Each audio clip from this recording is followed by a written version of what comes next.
Assalamualaikum warahmatullahi wabarakatuh. Perkenalkan, saya Nadia Oktaviani, kelompok 8. Pada kesempatan ini, izinkan saya untuk mempresentasikan hasil makalah saya. Sebelumnya, terima kasih kepada Pak Baihaqi yang telah menyempatkan waktunya untuk menyaksikan video makalah saya. Baiklah, untuk mempersingkat waktu, saya akan membacakan hasil makalah saya. Mohon didengarkan dengan seksama ya. Di sini saya akan menjelaskan tentang pengertian komunitas maya. Komunitas maya adalah sebuah komunitas yang berkumpul dan berinteraksi dalam melakukan kegiatan tertentu, tanya jawab, diskusi, konsultasi, belajar, sebar atau cari informasi, pengumuman, berbagai sumber, berbagi suka duka, dan lain-lain. Melalui jaringan dan fasilitas internet, fasilitas yang tersedia di internet adalah web browser, email, mailing list, newsgroup, telnet, program chatting, Yahoo, Messenger, Instant Messenger, dan lain-lain. Fasilitas-fasilitas internet memungkinkan komunikasi dapat dilakukan dari mana saja dan kapan saja, selama anggota komunitas dapat berhubungan dengan internet. Menjamurnya warung-warung internet di seluruh Indonesia mendorong sedikit banyaknya penyebaran kesempatan orang untuk dapat mengakses internet dan berkomunikasi dengan biaya yang terjangkau. Dengan berjejaring, maka informasi dapat terkumpul dan menyebar secara cepat. Semakin banyak informasi yang didapatkan, maka semakin mudah keputusan dapat diambil masalah dalam menghadapi suatu pilihan, memenuhi kebutuhan, memecahkan, meningkatkan kinerja, berbagai sumber daya, dan lain-lain. Apalagi dengan adanya keaktifan para anggota komunitas berpartisipasi dengan berbagai sumber daya, latar belakang, letak geografi, pengalaman, pengetahuan, keahlian masing-masing, maka akan tercipta sinergi yang saling memperkokoh, melengkapi, dan bermanfaat bagi kemajuan komunitas tersebut. Makalah ini menjelaskan latar belakang kegiatan rencana dari The Indonesia Cyber Library Society, suatu komunitas perpustakaan dan pustakawan dari seluruh Indonesia. Kemudian dijelaskan teknikal bagaimana men-setup sebuah mailing list sebagai salah satu sarana berkomunikasi untuk membentuk sebuah komunitas yang dapat bertumbuh, kembang, dan menguntungkan bagi anggota komunitasnya. Dibahas pula tugas moderator dan netiquette untuk menjaga kelancaran dan kenyamanan dalam berinteraksi pada milis. A. Sisi lain kehidupan masyarakat Indonesia. Di dalam kehidupan manusia sebagai anggota suatu masyarakat, maka hubungan dengan anggota lain dalam masyarakat merupakan suatu keperluan yang tidak dapat diabaikan. Ada kalanya terjadi seseorang manusia berniat hidup menyendiri dan meninggalkan dunia, dalam arti menjauhkan diri dari masyarakat. Jika seseorang manusia yang selama hidupnya tidak mendapatkan kesempatan untuk berhubungan dengan manusia lain, maka jiwanya akan tumbuh hanya dari sumber naluri. Seperti binatang yang bersama-sama dengan dia hidup mengisi lingkungan dengan alam yang mengelilinginya. Manusia diciptakan dengan memiliki kemampuan berakal budi, maka manusia secara intelektual dapat lebih unggul daripada binatang di sekitarnya. Akan tetapi, kemampuan yang bersifat intelektual tersebut tetap akan bertaraf rendah. Lain daripada itu, kemampuan di bidang spiritual tak akan sempat tumbuh dan berkembang. Manusia secara fisik dapat bertahan hidup, akan tetapi dalam bidang intelektual dan spiritual, kemampuannya dan pengertian tidak ada yang mengunggah. Memang kedua bidang kehidupan manusia hanya dapat terisi dan berkembang apabila seseorang manusia dapat berhubungan dengan sesama manusia. Dengan perkataan lain, manusia di samping hidup di tengah-tengah lingkungan alam juga hidup dalam lingkungan sosial. Tidak hanya secara pasif akan tetapi juga secara aktif. Proses kehidupan bermasyarakat, manusia dapat saling belajar, saling tiru-meniru, saling isi-mengisi, dan saling mengembangkan pengertian dan kemampuan di bidang intelektual dan spiritual. Proses sosial yang terjadi karena hubungan itu menimbulkan suatu kekuatan baru. Kekuatan itu dapat bersifat mempererat dan memperkuat hubungan antara manusia. Biasanya kekuatan yang bersifat asosiatif itu berpangkal pada suatu hal yang bersama-sama dimiliki oleh mereka yang berhubungan seperti persamaan keturunan, persamaan bahasa, persamaan kebudayaan, persamaan profesi, atau persamaan ras yang tampak pada ciri tubuh mereka.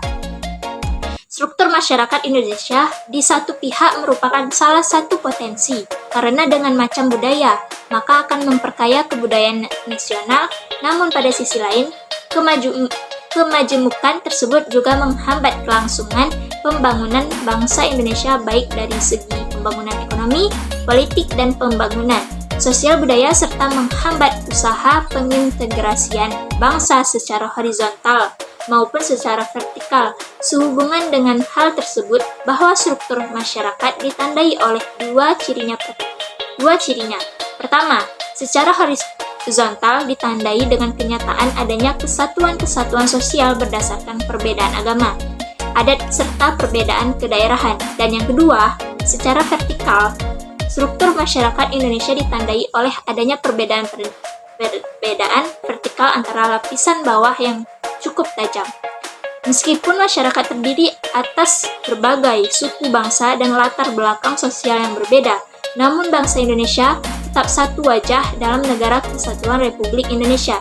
Adanya kerukunan antara umat menunjukkan bahwa hubungan antara suku atau satu etnis dengan yang lainnya tetap terwujud suasana yang kondusif. Hubungan antara satu kelompok etnis dengan kelompok etnis yang lain merupakan wujud interaksi sosial yang didorong oleh adanya saling ketergantungan yang berorientasi pada pemerolehan kebutuhan hidup. Dengan demikian, kebutuhan dengan mengadakan hubungan dengan sesamanya didasarkan pada keinginan manusia untuk mendapatkan: pertama, kepuasan dalam mengadakan hubungan serta mempertahankan yang lazim disebut kebutuhan akan inklusi. Yang kedua, pengawasan dan kekuasaan yang disebut sebagai kebutuhan dan kontrol. Ketiga, cinta dan kasih sayang yaitu kebutuhan akan afeksi. Hubungan sosial merupakan hubungan timbal balik antara individu dengan individu, antara kelompok dengan kelompok, dan antara individu dan kelompok. Proses tersebut didasarkan pada berbagai manusia, kebutuhan. Oleh karena kebutuhan tersebut terwujud di dalam tingkah laku apabila berhubungan dengan sesamanya. Ragam tingkah laku individu atau kelompok masyarakat akan mempunyai akibat positif apabila diwujudkan dalam proposisi yang serasi. Artinya, seseorang semestinya berusaha menyelaraskan kebutuhan dan inklusif, kontrol, dan afeksi. Ketidakserasian akan menimbulkan akibat negatif dan pergaulan hidup yang tidak mustahil dapat terjadi apabila ada kejanggalan dalam penyesuaian diri di dalam proses hubungan sosial tersebut. Dalam uraian di atas, nampaklah dalam menjalin interaksi sosial pola-pola interaksi yang terdapat nilai-nilai keharmonisan diharapkan tetap terpelihara. Perbedaan etnis bukanlah suatu hal yang dapat menghalangi suasana interaksi yang kondusif. Akan tetapi, perbedaan diharap menjadi pendorong untuk saling mengisi kekurangan masing-masing. Kelompok individu yang berbeda latar belakang sosial budaya, dari sinilah gambaran mengenai pembaruan budaya mulai tersentuh oleh masyarakat yang kemudian saling membutuhkan antara satu dengan yang lain demi kelangsungan hidup. Terjadinya interaksi sosial antara etnis yang kondusif seperti di Indonesia mencerminkan adanya saling ketergantungan dan tidak saling merugikan satu sama lainnya. Banyaknya suku bangsa di Indonesia menimbulkan berbagai pendapat yang tidak sama di antara para ahli sosiologi dan antropologi.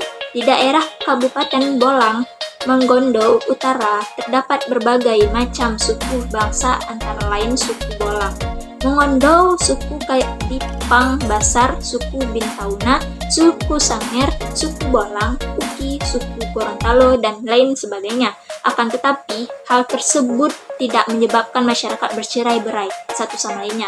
Khusus di Kecamatan Pinogaluman, peneliti ingin meneliti hubungan sosial yang melahirkan pembaruan budaya antara masyarakat Sangir dan masyarakat lokal Pinogaluman, di mana suku Sangir merupakan suku pendatang dan mendiami beberapa desa di Pinogaluman, sedangkan masyarakat lokal yang pada umumnya merupakan penduduk asli dari masyarakat Kecamatan Pinogaluman, di mana kita melihat struktur sosialnya mencerminkan adanya pembauran budaya atau terdapat interaksi yang kondusif di antara mereka yang berbeda latar belakang sosial budaya.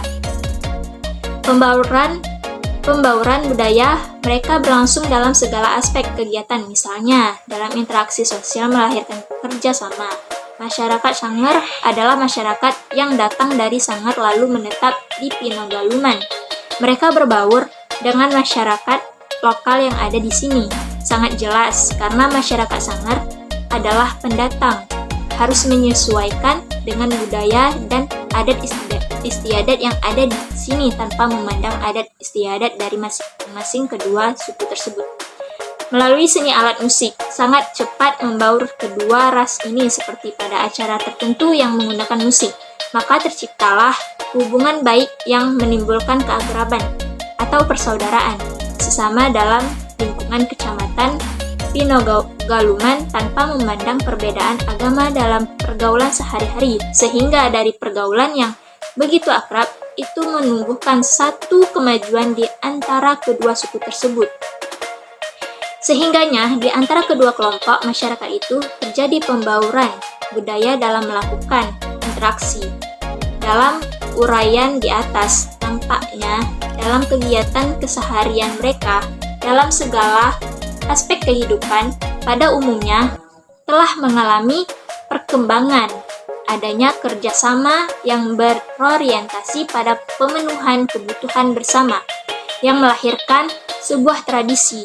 Berdasarkan uraian di atas, maka penulis akan mendeskripsikan serta memberi intervensi terhadap permasalahan ini melalui sesuatu penelitian ilmiah. B. Hiperreality, sisi lain masyarakat maya. Jacques Ellul mengatakan kalau kita ingin menggambarkan zaman ini, maka gambaran yang terbaik untuk dijelaskan mengenai suatu realitas masyarakat adalah masyarakat dengan sistem teknologi yang baik atau masyarakat teknologi. Sedangkan menurut Goulet, untuk mencapai masyarakat teknologi, maka suatu masyarakat harus memiliki sistem teknologi yang baik. Dengan demikian, maka fungsi teknologi adalah kunci utama perubahan di masyarakat. Dengan demikian, menurut Ellul dan Goulet, teknologi secara fungsional telah menguasai masyarakat bahkan pada fungsi yang substansial seperti mengatur berbagai sistem norma di masyarakat, umpamanya sistem lalu lintas di jalan raya, sistem komunikasi, seni pertunjukan, dan sebagainya.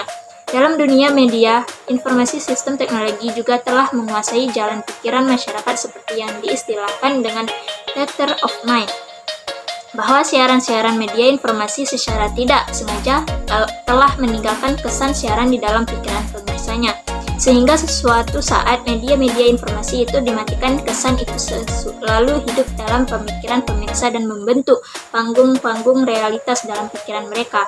Jadi, seperti apa? Seperti yang digambarkan dalam berbagai cara kerja media yang dapat melihat adalah gambaran realitas dalam dunia yang diciptakan oleh teknologi, sehingga gambaran terhadap sebuah dunia yang lebih indah dan lebih bermakna hanya ada dalam teknologi informasi. Realitas itu dibangun oleh para perancang agenda setting media berdasarkan kemampuan teknologi media elektronika serta dipengaruhi oleh lingkungan budaya dan pandangan tentang alam sekitarnya.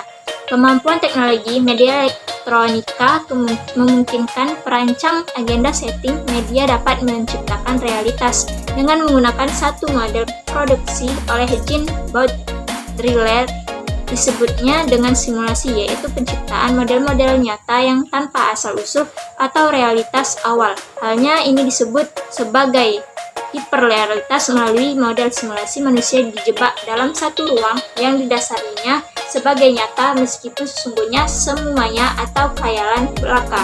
Ruang realitas semu itu merupakan antitesis dari representasi, atau seperti apa yang dikatakan oleh Derrida, antitesis itu dapat disebut dengan dekonstruksi terhadap representasi realitas itu sendiri. Menurut Pilliang, ruang realitas semu itu dapat digambarkan melalui analogi peta. Bila di dalam suatu ruang nyata sebuah peta merupakan representasi dari sebuah teritorial, maka di dalam model komunikasi pelah yang mendahului tutorial realitas sosial, kebudayaan, politik. Namun, antara media informasi dan pengetahuan itu sama-sama membentuk sikap, perilaku, dan peradaban umat manusia.